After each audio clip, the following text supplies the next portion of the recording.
بسم اللہ الرحمن الرحیم الحمدللہ رب العالمین والصلاة والسلام علی سید المعصومین وخاتم المعصومین وعلی آلہ واصحابہ اجمعین۔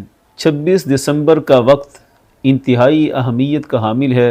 پاکستان میں گوشے گوشے میں ہر مرکز علم اور ہر عالم تک جہاں جہاں پوری دنیا میں بلکہ مسلک سے تعلق رکھنے والے دردمند حضرات ہیں، سب کو پتہ چل چکا ہے کہ 26 دسمبر ایک حتمی مناظرہ ہوگا اور حنیف قریشی صاحب کو بھرپور دعوت ہے کہ وہ اپنے موقف کو ثابت کرنے کے لیے مرکز صراط مستقیم کا رخ کریں گے۔ ہم نے بھی تو 4 دفعہ ان کے مراکز کا رخ کیا، اگرچہ کہیں بھاگ گئے، کہیں ہماری گرفتاری کروائی، کہیں چھپ چھپا کر بھاگنے میں کامیاب ہوئے۔ انہوں نے تو 4 دفعہ کر کے دیکھ لیا، اب ہمیں بھی ایک دفعہ آزمایا جائے۔ ہمارا بھی حق بنتا ہے کہ ایک دفعہ ہماری دعوت پر وہ مرکز صراط مستقیم ضرور تشریف لائیں۔ ہونا تو یہ چاہیے تھا کہ اب تک حنیف قریشی صاحب اپنا وفد بھیجتے، اپنے TORs بیان کرتے اور شرائط مناظرہ اور گفتگو کے جو بھی لائحہ عمل ہوں گے سب کو طے کیا جاتا، لیکن بجائے اس کے کہ وہ علمی گفتگو کی صورت کو اختیار کریں، اس کی بجائے وہ گالی گلوچ پر اتر آئے ہیں۔ آج دنیا یہ اچھی طرح دیکھ رہی ہے کہ ہمارا صراط مستقیم کا جو منشور تھا، نہ گالی نہ گولی، ہم اللہ کے فضل سے اسی مشن پر قائم ہیں، اور صرف گالیاں دے کر بدتمیزیاں کر کے اپنی بات پر ڈٹے رہنا، یہ کن لوگوں کی عادت رہی اور آج کن لوگوں نے اس ورثہ کو اپنایا ہوا ہے۔ باتیں کرتے ہیں انبیاء کے وارث ہونے کی، شرم سے ڈوب مرنے کا مقام ہے کہ جب اس قدر گالیاں دینے کے لیے میدان میں آ جاتے ہیں اور پھر دعوے کرتے ہیں کہ جناب ہم تو پورا پڑھے ہوئے ہیں جامعہ رضویہ ضیاء العلوم میں اور ہم نے پڑھایا ہے۔ ہم نے تو آج تک ان کے ایک بندہ بھی نہیں دیکھا کہ جو علمی گفتگو کر رہا ہو۔ جب بھی ان کے جامعہ کے فضلہ سامنے آتے ہیں گالیاں دیتے ہوئے آتے ہیں۔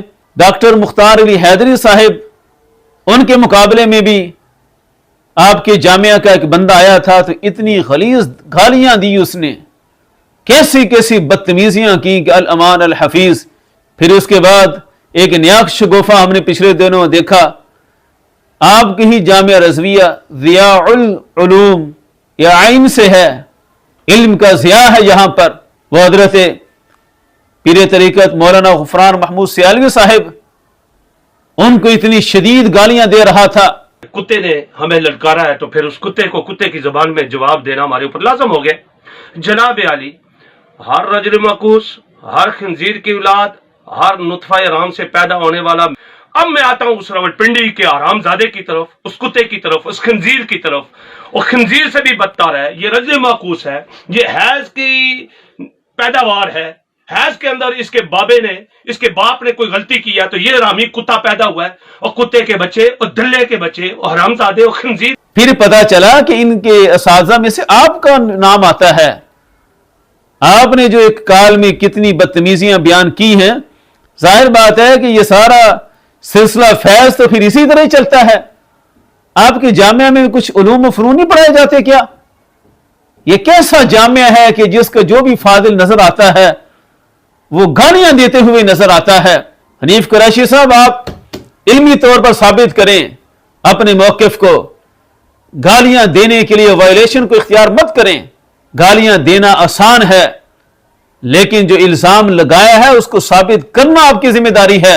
حنیف قریشی صاحب نے ایک کال میں کہا کہ جناب یہ ایسی بکواس ہے کہ 14 صدیوں میں ایسی کسی نے نہیں کی۔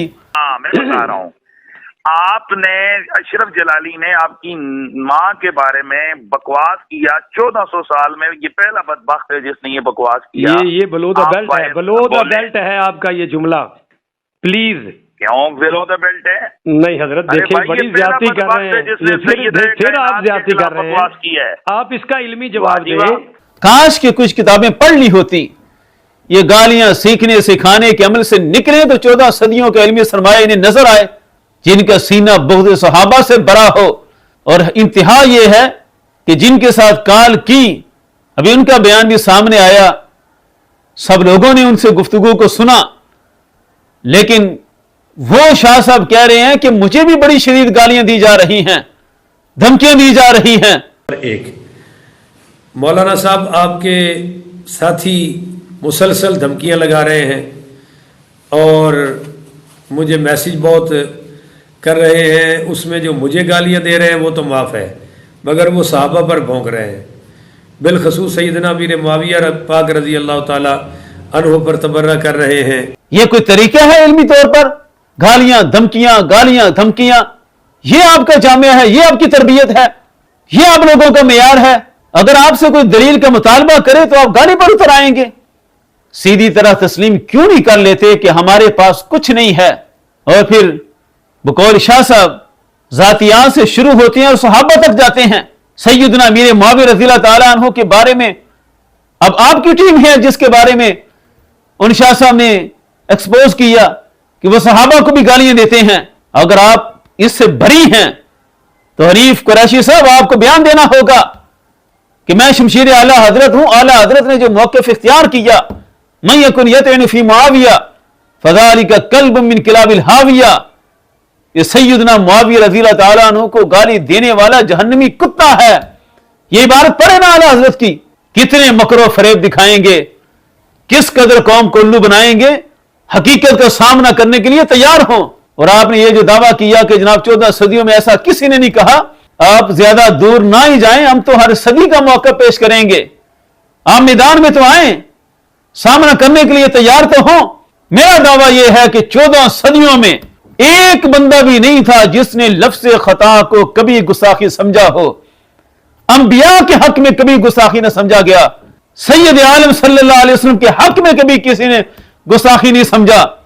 ہاں، روافض کا نظریہ تھا کہ وہ اپنے ائمہ کے حق میں اس کو گستاخی قرار دیتے تھے، اور آپ لوگوں نے یہ جو گستاخی والا نظریہ لیا، یہ روافض سے لیا ہے۔ اہل سنت کے مصادر میں ایسا کہیں بھی نہیں ہے۔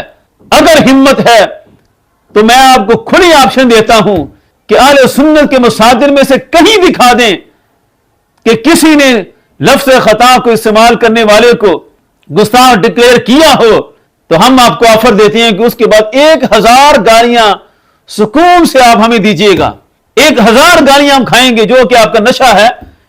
آفریں تو اور بھی بڑی ہیں، لیکن آپ کو چونکہ بڑا شوق ہوتا ہے اور آپ کی ساری ٹیم کو جامعہ رضویہ ضیاء العلوم جو ہے اس کے تمام فاضلین کو بڑی اچھی تربیت حاصل ہے گالیاں دینے میں، اس لیے ہم آپ کو کھلی آپشن دیتے ہیں کہ 1000 گالیاں فی بندہ ہمیں دے دے، لیکن ایک بندہ دکھا دے کہ جس نے کبھی انبیاء کے حق میں، سید عالم صلی اللہ علیہ وسلم کے حق میں لفظ خطا کو گستاخی کہا ہو۔ روافض کے علاوہ آپ کہہ رہے تھے کبھی نہیں ہوا، یہ ہے کبھی پڑھی ہوتی کتابیں۔ ویسے تو اپنے جامعہ کو گلستان مہر علی کا نام دیتے ہیں، یہ ایسا گلستان مہر علی ہے کہ جس کے ایک ایک پودے سے رفس کی بو آتی ہے۔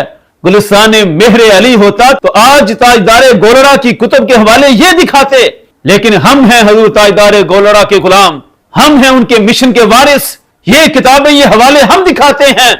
اور ظلم کی انتہا یہ ہے کہ دکھانا تو بڑی دور کی بات، تسلیم کرنے سے بھی عاجز ہیں۔ ویسے تو تسلیم کرتے ہیں کہ ہمارے پیر میر علی شاہ صاحب کی کتب ہے، لیکن آگے ماننے کے لیے تیار نہیں ہے کہ انہوں نے جو لکھا وہ بھی ہم مان لیں۔ یہ ہے ملفوظات مہریہ، اس کا صفحہ نمبر 130۔ اس میں صلح حدیبیہ کے لیے نبی پاک صلی اللہ علیہ وسلم جو تشریف لے گئے تھے، ارادہ تو فتح مکہ میں داخلے کا تھا، لیکن وہ نہ ہو سکا، اور حدیبیہ کے مقام پر جو صلح ہو گئی، نبی پاک صلی اللہ علیہ وسلم تشریف لے آئے۔ اس مسئلہ میں سیدنا تاجدار گولڑا پیر مہر علی شاہ صاحب فرماتے ہیں کہ مقصود اصلی مکہ میں داخل ہونا ہے، خواہ وہ امسال ہو یا آئندہ سال، پس خطا فی التعبیر ہے نہ اصل واقعہ میں۔ اسی سال تشریف لے جانا، اس پر پیر صاحب کا تبصرہ یہ ہے کہ نبی پاک صلی اللہ علیہ وسلم سے تعبیر میں خطا واقع ہو گئی۔ اسی مسئلے کو شمس الہدایہ فی اثبات حیات المسیح اس میں بیان کرتے ہوئے مسئلہ یہی ہے، فرماتے ہیں بعد مراجعت فرمانے کے حدیبیہ سے معلوم ہوا کہ تعبیر میں تخصیص امثال کی غلطی ہوئی. ایک ہی واقعہ کو پیر مہر علی شاہ صاحب فرماتے ہیں کہ خطا ہوئی، دوسرے میں کہتے ہیں غلطی ہوئی، اور گلستان مہر علی والے کہتے ہیں کہ آج تک 14 صدیوں میں ایسی بکواس کسی نے نہیں کی. اگر یہ بکواس ہے، یہ آپ کے قول سے میں دلیل پکڑ رہا ہوں، جو کہتے تھے نا کہ قول خصم سے بھی دلیل پکڑی جاتی ہے، اور کیسے استثنائی کے طور پر اس کو سمجھیے گا. ہمیں مت سمجھیے گا کہ ہم بے ادب ہو گئے، یا آپ کو سمجھانے کے لیے. اگر یہ بکواس ہے تو یہ ساری بکواسیات پیر مہر علی شاہ صاحب فرما کر گئے. یہ دلیل خصم، قول خصم سے دلیل، یا آپ کے منہ پر آپ کا ہی تھپڑ ہے. استغفر اللہ العظیم، ہم ایسی باتیں کبھی نہ کرتے، لیکن آپ کو شرم اور حیا ہونی چاہیے. اور آپ کے علم میں ہے یہ ساری کتب، یہ 2 ہیں، میں نے 5 کتابوں میں حوالے لگا کے رکھے ہیں، باقی بھی انشاءاللہ اپنے موقع پر میں پیش کروں گا. آپ اعلان تو کریں گے، سامنا کریں گے. گالیاں دینا بڑا آسان ہے، دلیل کے میدان میں اپنا حق ہونا ثابت کرنا تب پتہ چلتا ہے کہ سچا کون ہے، جھوٹا کون ہے. دوسرا مثال دے رہے تھے جناب، وہ گستاخی ہوئی ہے، اس کے بعد جتنی بھی تعریف کی کانفرنسیں کر لیں اس سے کوئی فرق نہیں پڑتا. جس طرح دیابنا نے گستاخی کی اور اس کے بعد وہ ہر سال سینکڑوں جلسے کرتے ہیں، سیرت کی تعریفیں کرتے ہیں، لیکن اس کا کوئی فرق نہیں پڑتا. جناب اتنا تو بیان کریں کہ دیابنا نے گستاخی کی اور اس کے بعد ہمارے علماء اس کی گستاخی کو ثابت کرنے کے لیے ہر میدان سے بھاگ گئے ہوں. کون سا ایسا میدان ہے کہ جس میدان میں ہمارے علماء نے ان کی گستاخی کو ثابت نہ کیا ہو؟ ایک مثال پیش کر دیں ہماری 150 سالہ تاریخ میں کہ ان کی گستاخیاں ثابت کرنے سے ہمارے علماء فرار ہو گئے. آپ کا دعویٰ ہے گستاخی کا، اور بزدلی کی انتہا یہ ہے کہ 4 مقامات سے آپ لوگ فرار ہوئے. جمیل صدیق کی مسجد چھوڑ کر نہیں بھاگا. پوچھیں لودھنا کے کمادوں میں چھپنے والے چمن زمان سے کہاں کہاں وہ بھاگتا رہا، اور اپنے آپ سے تو پوچھیں کتنی کھلی آفر سے ہم نے آپ کو پیشکش کی ہے. اور یہ بھی نہیں کہ آپ کو ہم نے ویسے پیش کر دی اور آپ کے کبھی ایسے دلائل ہی نہیں تھے آپ کے پاس اور آپ کو ان حقائق کا کچھ پتہ ہی نہیں ہے، تو ہم نے کہا کہ جی آپ آ جائیں. آپ نے تو اتنی تیاری کی ہوئی ہے اس مسئلے پر، آپ تو عدالت میں دلائل دینے کے لیے تیار بیٹھے تھے. آپ کا تو دعویٰ تھا کہ جلالی صاحب جیل میں ہیں تو میں عدالت میں جا کر ثابت کروں گا، وکیلوں کو تیاری کرواؤں گا. کہاں گئی تمہاری تیاری؟ لاؤ نا سامنے اپنی تیاری کو، وہ تیاری لے کر آؤ مرکز صراط مستقیم. نہیں ہے تو پھر شرم سے ڈوب کر مر جانا اور دنیا کو بتا دینا کہ ضیاء العلوم والے گالیوں میں بڑی اچھی مہارت رکھتے ہیں. یہاں گالیاں بڑی عمدہ سکھائی جاتی ہیں. یہاں ہر بچے کو علماء سے لے کر صحابہ تک تبرے سکھائے جاتے ہیں. بس اتنا اعلان کر دو، ہم کہیں گے کہ ہمارا کام مکمل ہو گیا، حق واضح ہو گیا، اب اس سے آگے بیان کرنے کی کوئی ضرورت نہیں ہے. تو جناب مثالیں دینا آسان ہے، لیکن ہماری تاریخ یہ ہے کہ دیوبند کی گستاخیوں کو ثابت کرنے کے لیے ہمارے علماء ہر میدان میں پہنچے. آپ ایک میدان میں تو سامنے آئیں، کبھی تو آ کر ثابت کریں کہ جناب ہمارے پلے کچھ دلائل ہیں. نیف قریشی صاحب آپ کے پاس دلائل تھے، آپ نے تو عدالت جانا تھا، چلے مانا کہ آپ نے وہ جھوٹ بولا تھا اور آپ کے پاس کچھ نہیں تھا، عرفان شاہ کو لے آئیں.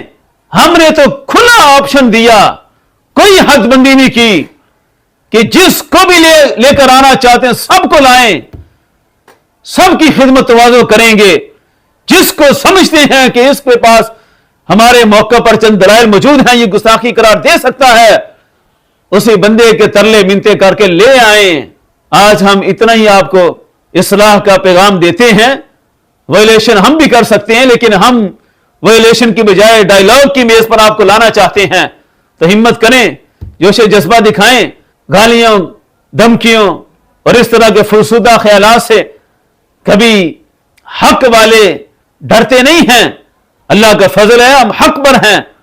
ہم اپنے موقف کو ہر طور پر ثابت کر کے رکھیں گے انشاءاللہ، اور دنیا دیکھے گی کہ مترفضہ طبقہ کیسے بھاگتا ہے اور حق والوں کی فتح کیسے ہوتی ہے. تاجدار ختم نبوت زندہ باد زندہ باد، تاجدار ختم معصومیت زندہ باد زندہ باد.